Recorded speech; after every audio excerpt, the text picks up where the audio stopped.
काली पट्टी है, छतरी है, क्रिकेट बॉल है, ये कुछ किस्में हैं चीकू की। तो कितने साल लगने वाले हैं, कितना जगह ये घेरेगा, कितने एकड़ में शुरुआत की जा सकती है? कोरिया जिले की या सरगुजा संभाग की जो जलवायु है, 3 साल तक इसमें किसी भी तरह का फूल फल नहीं लेना है। गड्ढे का आकार हमें करीब 1 metre by 1 metre by 1 metre रखना है। कुछ उन्नत किस्में जो है चीकू की, वो मैं आप लोग को सजेस्ट करना चाहूंगा, जो किसान भाई हमारे सरगुजा संभाग में लगाकर अच्छा खासा उत्पादन ले। महुआ जो है छत्तीसगढ़ के बस्तर और सरगुजा दोनों में होता है। जी जी। और महुआ और ये दोनों एक कुल के हैं, आपने बताया। सर एक बार जैसे मान लीजिए उग गया ये, उसके बाद इसके हार्वेस्टिंग वगैरह के लिए मैन पावर लगेगा बड़ी संख्या में, या फिर उसके बाद इसका बाजार कहाँ है सर? मतलब अगर लोग इसको बेचना चाहें, उसको लगा के किसान उत्पादन ले सकता है, आमदनी अतिरिक्त अर्जित कर सकता है। तो हमने देखा कैसे चीकू जो है वो सरगुजा में स्पेशली किसानों की ज़िंदगी बदल सकता है, क्योंकि ऊपर की मिट्टी आपकी काम की है, वही फर्टाइल होती है, वही उपजाऊ होती है। जो शाखाएं अंदर की तरफ जा रही है, इनको अपने को काट के अलग कर देना है। जो शाखाएं बाहर की तरफ जा रही हो, तो सिजी बॉक्स चैनल तुमने देखा था, मोर नाम देवेश तिवारी है। ये चैनल ला सब्सक्राइब कर लेवा, बहुत मया मिला से तुमन के, बहुत जल्दी हम आगू बढ़ा। यूट्यूब में देखा सब्सक्राइब कर लेवा, बोले बिना तुमन करबो नहीं करा, तेकर से तेरे मतलब कहे पर थे।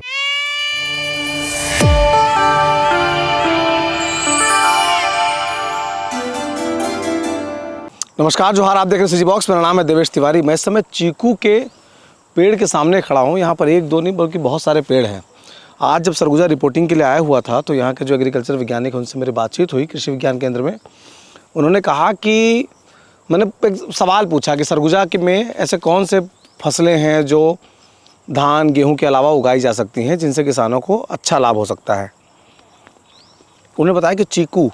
तो मैं चीकू के खेत में पहुँचा। बहुत मीठा चीकू है। रिपोर्टिंग करने के अपने फ़ायदे होते हैं कि आप खाने का मौका मिला खा सकते हैं। तो सर से जानेंगे कि अगर कमर्शियली चीकू को उत्पादन किया जाए सरगुजा में, तो कैसे किसानों की लाइफ चेंज हो सकती है। सर नमस्ते। नमस्कार सर, अपना नाम और परिचय बता दीजिएगा एक बार। हाँ, मैं डॉक्टर केशव चंद्र राजहंस, कृषि विज्ञान केंद्र कोरिया में कृषि वैज्ञानिक के रूप में पदस्थ हूँ। सर वही सवाल जो पहले मैंने आपसे किया था कि बाकी फसलों की तुलना में हार्टिकल्चर में अगर कन्वर्ट होना चाहते हैं किसान, तो सरगुजा के लिए क्या बेटर है? हाँ, देखिए, अगर हम उद्यानिकी फसलों की बात करें तो फलदार पौधों की यदि बात की जाए तो आम, लीची, अमरूद के अलावा चीकू भी एक ऐसी फसल है, ऐसा फलदार पौधा है जिसका हमारे सरगुजा संभाग में काफ़ी अच्छा स्कोप है। और इसका कमर्शियल स्केल पे भी इसकी खेती की जा सकती है, और कमर्शियल स्केल पे इसकी खेती करके अच्छी खासी आमदनी भी अर्जित की जा सकती है। ये यदि जलवायु की मैं बात करूं तो आपको मैं बताना चाहूँगा कि ये हमारी जो कोरिया ज़िले की या सरगुजा संभाग की जो जलवायु है, चीकू यानी कि सपोटा की खेती के लिए पूरी तरीके से उपयुक्त है। जो तापमान चाहिए इसे पौधे को बढ़वार के लिए, फलों को पकने के लिए, वो तापमान हमारे सरगुजा संभाग में, वो आर्द्रता हमारे सरगुजा संभाग में आसानी से मिल जा रही है। तो सर इसमें बाकी फसलों की तुलना में जब इसका उत्पादन करेंगे किसान, तो कितने साल लगने वाले हैं, कितना जगह ये घेरेगा, कितने एकड़ में शुरुआत की जा सकती है? जी जी जी। देखिए, ऐसा है कि आजकल जितने फलदार पौधे आ रहे हैं नर्सरी में, वो सारे के सारे ग्राफ्टेड पौधे आ रहे हैं या फिर एयर लेयरिंग से तैयार पौधे आ रहे हैं। तो ये जो पौधे होते हैं, ग्राफ्टेड पौधे की बात करूं या बडिंग के से तैयार पौधे की बात करूं या लेयरिंग से तैयार पौधे की बात करूं, ये पहले सीजन से ही यानी कि प्रथम साल से ही फल फूल देना शुरू कर देते हैं। लेकिन हमें 3 साल तक कोई भी फलदार पौधे में फूल और फल नहीं लेना है, पपीता, केला, स्ट्रॉबेरी को छोड़ के। तो यदि मैं चीकू की बात करूं यानी कि सपोटा की बात करूं, तो हमें इसको लगाने के बाद 3 साल तक इसमें किसी भी तरह का फूल फल नहीं लेना है, और इस फलदार पौधे को हमें 3 साल तक बढ़ने देना है। उसके बाद ही हमें इसे उत्पादन लेना है। दूरी की यदि बात की जाए तो आजकल जो आ गया हाई डेंसिटी HDP का कॉन्सेप्ट आ गया है, high density population, high density plantation का कॉन्सेप्ट आ गया है। तो इसमें हम क्या करते हैं, हम किसानों को सजेस्ट करते हैं कि 5 मीटर बाय 5 मीटर की दूरी, यानी कि पौध से पौध की जो दूरी होती है वो 5 मीटर रखिए, और कतार से जो कतार की दूरी है उसे भी 5 मीटर रखिए। यानी कि इस प्लांट डेंसिटी में, इस स्पेसिंग में यदि किसान इस फसल को लगाएगा तो 1 हेक्टेयर यानी कि करीब 2.5 एकड़ क्षेत्रफल में 400 पौधे वो रोपित कर सकता है। सर एक बार जब उग गया ये फसल, जी जी, तो उसके उत्पादन के दौरान इसमें कोई पेस्टिसाइड वगैरह ध्यान रखना पड़ता होगा, कीड़े वीड़े ना लगे, उसके लिए क्या उपाय है? जी जी, क्योंकि इस फल को लेके एक भ्रांति मन में कि खोलोगे तो कीड़ा निकल सकता है, कई लोग इसलिए भी नहीं खाते हैं इसको। हाँ, देखिए ये जो चीकू है ये सरगुजा संभाग में अधिकतर जो किसान हैं इस फसल से ज़्यादा, इस फलदार पौधे से ज़्यादा परिचित नहीं है, लेकिन मैं आपको बता दूं ये हमारे सरगुजा संभाग के लिए पूरी तरीके से उपयुक्त है। यदि अच्छी पैदावार की बात की जाए कि इस फसल से, इस फलदार पौधे से हम कैसी अच्छी उपज लें, तो हमको देखिए कि इसके लिए खेत की तैयारी सही तरीके से करनी होगी। खेत की तैयारी की यदि मैं बात करूं तो हम इसकी जो फलदार पौधे होते हैं इसके रोपण के लिए हम मई जून में गड्ढे करें किसान। गड्ढे करने का भी तरीका ये है कि जैसा कि मैंने बताया कि कतार से कतार की दूरी 5 मीटर रखें और पौध से पौध की दूरी 5 मीटर रख ले। अब आते हैं गड्ढे में। गड्ढे का आकार हमें करीब 1 metre by 1 metre by 1 metre रखना है।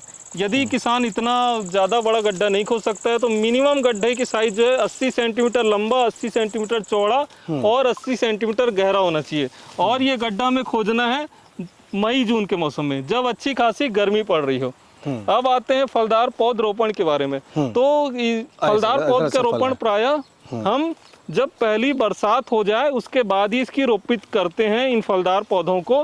तो अब आपको यदि किसान भाइयों को इस फसल से, इस फलदार पौधे से अच्छा उत्पादन लेना है तो सही किस्मों का चुनाव जरूरी है। कुछ उन्नत किस्में जो हैं चीकू की वो मैं आप लोग को सजेस्ट करना चाहूँगा। PKM 1 है, PKM 2 है, काली पट्टी है, छतरी है, क्रिकेट बॉल है। ये कुछ किस्में हैं चीकू की जो किसान भाई हमारे सरगुजा संभाग में लगाकर अच्छा खासा उत्पादन ले सकते हैं। सर कई जो चीकू हैं जी जी, उनका साइज लंबा है, हाँ, कई गोल हैं, ऐसा क्यों देखने को मिल रहा है? हाँ, देखिए ये वैराइटल है, ये अलग अलग वैरायटी के यहाँ पे चीकू रोपित किए गए हैं। और हमारा ये जो मुख्य उद्देश्य है यहाँ पे, हमारा फलदार पौधा जो लगाने का मुख्य उद्देश्य है कि ये हमारी जो है मदर ऑर्चर्ड है और इससे हम नए पौधे तैयार करते हैं, ये हमारा मुख्य उद्देश्य है। तो इसके लिए हम जो अलग अलग किस्में, जो उन्नत किस्में हैं, जो हमारे अच्छे इंस्टीट्यूट हैं, भारत भर के जो अच्छे अच्छे इंस्टीट्यूट हैं, जो नामी इंस्टीट्यूट हैं, जैसे IIHR हो गया, बेंगलुरु का हो गया, इसके अलावा फ्रूट रिसर्च स्टेशन तेलंगाना का हो गया, तो जो इसके अलावा हमारे IGKV की जो अच्छी वैरायटीज़ हैं उसको ला के हमने यहाँ पे रोपित किया है और इससे नए पौधे तैयार कर रहे हैं। इसलिए ये अलग अलग आपको फल के आकार जो दिख रहे हैं ये वैराइटल है, सब नस्लें अलग अलग है। तो उसमें जिसमें उत्पादन ज़्यादा आएगा, हाँ, फिर उसका चयन किया जाएगा आगे। ये सारे के सारे अच्छी किस्में ही हैं। एक चीज और नया तथ्य बता रहे थे, हाँ, महुआ जो है छत्तीसगढ़ के बस्तर और सरगुजा दोनों में होता है। जी, और महुआ और ये दोनों एक कुल के हैं आपने बताया। हाँ, देखिए ये जो इसके जो नए पौधे होते हैं, चीकू के नए पौधे होते हैं, वो ग्राफ्टिंग के द्वारा तैयार किए जाते हैं। और ग्राफ्टिंग के लिए हमें नीचे रूट स्टॉक लेना होता है। तो रूट स्टॉक के रूप में हम महुआ लेते हैं और खिरनी, इसके अलावा और दूसरे पौधे भी लिए जाते हैं। लेकिन चूंकि अगर कोरिया ज़िले की बात करूं तो हमारे कोरिया ज़िले के जंगलों में प्राकृतिक रूप से जो महुआ के फलदार पौधे पाए जाते हैं, तो उसके पौधों से, उसके बीज से नए पौधे महुआ के तैयार करके हम उसे रूट स्टॉक के रूप में लेते हैं। और इसके ऊपर हम ये उन्नत किस्म के जो चीकू की किस्में मैंने आपसे बताई है उससे ऊपर में हम लोग ग्राफ्टिंग कर देते हैं। इस तरह से हम चीकू से नए पौधे तैयार कर रहे हैं। अगर किसान सरगुजा संभाग में इसको लगाना चाहता है, तो ये धान और परंपरागत जो फसलें हैं उनसे कैसे अलग होगा और कितना मुनाफा देने में कामयाब रहेगा ये? देखिए जो किसान चीकू को अपनाना चाह रहे हैं, अपने खेतों में लगाना चाह रहे हैं, तो मैं पहले बता दूं कि खेतों का चुनाव इसमें बहुत ज़रूरी है। इसके लिए हमको ऐसे खेतों का चुनाव करना है जहां पानी की निकासी की व्यवस्था अच्छी हो और पानी के जल भराव की स्थिति न बने। ढलान वाले, हाँ, ढलान वाले खेतों में, धान वाले खेत में ये नहीं होगा, लेकिन जहाँ पानी की निकासी की व्यवस्था अच्छी हो वैसे जगह में आसानी से इसे अपने खेतों में लगा सकते हैं। अच्छा सर, एक बार जैसे मान लीजिए उग गया ये, उसके बाद इसके हार्वेस्टिंग वगैरह के लिए मैन पावर लगेगा बड़ी संख्या में या फिर? देखिए ये आपने अच्छा सवाल किया। देखिए आजकल जो मैंने बताया कि आजकल जो पौधे हम तैयार कर रहे हैं वो ग्राफ्टिंग विधि से तैयार की जाती है, लेयरिंग विधि या तो गुटी विधि या तो बडिंग विधि। इसमें क्या होता है कि पौधे के जो आकार होते हैं बहुत ज़्यादा हाइट के नहीं होते हैं। इसके अलावा हम इसमें कटाई, समय समय पर कटाई छटाई भी करते रहते हैं। आप देख सकते हैं कि ये छोटा सा पेड़ है और इसमें देखिए फलों से लदा हुआ है। ये देखिए मेरे हाइट का होगा ये पेड़, मेरी खुद की हाइट 5-6 फीट है, 5 फीट 6 इंच है। तो ये पेड़ की आप हाइट देखिए करीब करीब मेरे हाइट का है और इसमें फल देखिए आप किस तरह से लगा हुआ है। तो यानी कि एक जो महिला है, जो कम हाइट की महिला है, वो भी आसानी से, घर की जो कम हाइट की महिला है वो भी आसानी से इन हार्वेस्ट कर सकती है। हाँ, इन फलों को हार्वेस्ट कर सकती है। एक और चीज़ सर कि एक बार अगर हार्वेस्ट हो गया, सब कुछ बढ़िया चल गया, उत्पादन अच्छा आ गया, उसके बाद इसका बाजार कहाँ है सर? मतलब अगर लोग इसको बेचना चाहें, है ना, तो किस तरह की डिमांड होती है इसकी, किस सीजन में डिमांड होती है? देखिए, ये जो फल है, चीकू है, इसके बारे में लोग अब परिचित होने लगे हैं और ये खाने में बहुत ही स्वादिष्ट होता है। स्वादिष्ट होने के साथ साथ बहुत ही पौष्टिक होता है। तो जो फल मार्केट है, आप जो नियरेस्ट फल मार्केट है, किसान उत्पादन करने के बाद वहाँ संपर्क कर सकते हैं और ये फलदार जो पौधा है, इसके फल बहुत ही आसानी से अपने नियरेस्ट जो बाजार है, अपने फलदार जो फल की मार्केट है, वहाँ जाके इसको सेल आउट कर सकते हैं। अच्छा, तो इससे मुनाफा सर?